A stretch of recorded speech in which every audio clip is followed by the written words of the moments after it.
we need to talk about how difficult it is to be a head coach. Yeah, I can already hear what you're thinking. Coaching is not that difficult. All you have to do is drop plays, manage playing time, and throw some team dinners every once in a while. And I used to think the same thing until one of my players called me asking for advice on what to do in a life situation. Until I had to step in and fight on my player's behalf for some trouble they had gotten into. Until I found out that yelling on the sideline does not always translate to winning. The reason we need to talk about this is because no one talked to me about this. When I first got into coaching, I was just getting into it to do it for fun. Coach on the weekends every once in a while and maybe playing some AAU tournaments. Then I made the championship game with my first ever girls rec team, and I was hooked. Watching your players grow and develop, there's nothing like it. But I'm getting ahead of myself. Let's take it back to the beginning, or at least the beginning of my coaching journey. The first time I ever coached AAU basketball was horrible. Our team wasn't very good. I had no idea that parking lots could get so full at an AAU tournament. And we had to wear masks because, the bid. And we even traveled to Florida and Utah my first year coaching AAU basketball and got smacked. But if there's one thing I can take away from these early years of my coaching career, it's the family atmosphere that we built up throughout all the teams that we had. Pre-game meals were always filled with laughter, and smiles were never hard to find. All in all, my first few years coaching, I realized one thing.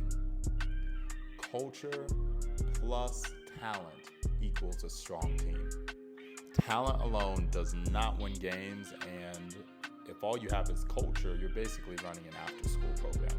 You need both to be successful both on and off the court. Now, I did promise that this channel wouldn't be all about basketball, and I'm going to keep my promise. But the reason this first episode is about basketball is because most people know me as Coach A. However, I want to open up a new side to you all, Ofri A, aka my real name. Those first few years coaching, I remember being so anxious and stressed out about money and winning as many games as we could. I would even agonize about becoming the best coach in Colorado, trying to fill in this desire of mine to be the best coach I could be. But as I've gotten older, I've realized that this hole that I've been trying to fill couldn't be filled with all of these accolades and recognitions, which leads me to the main part of this video.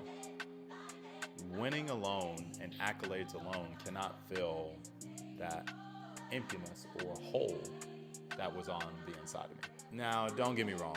I still love playing the game, helping out the New York Liberty this upcoming WNBA season. Let's go, ladies. But I've reprioritized some things in my life when it comes to basketball. I've also learned that loneliness and depression cannot be healed by shooting a whole bunch of three-pointers. It has to come from within. And for me, at least, that comes from my faith in Christ alone. It's allowed me to have joy in moments when I felt like I couldn't have any. It's allowed me to have hope in moments of loneliness and in moments of tough times as a coach. It's also allowed me to find peace, even as a young man, in an industry and a culture where there are so many different distractions and things that are trying to tell you to be something else. It also reminds me of why I even started to play basketball in the first place. So go back to the beginning.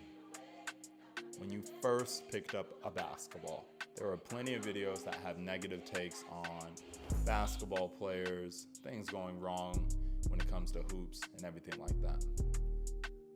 But that's not what I'm here to talk about. I want to encourage you to go back to the beginning, to when you first loved the game, and allow that joy to take over again. And remember that during the tough times and during the good times too. Enjoy shooting hoops again.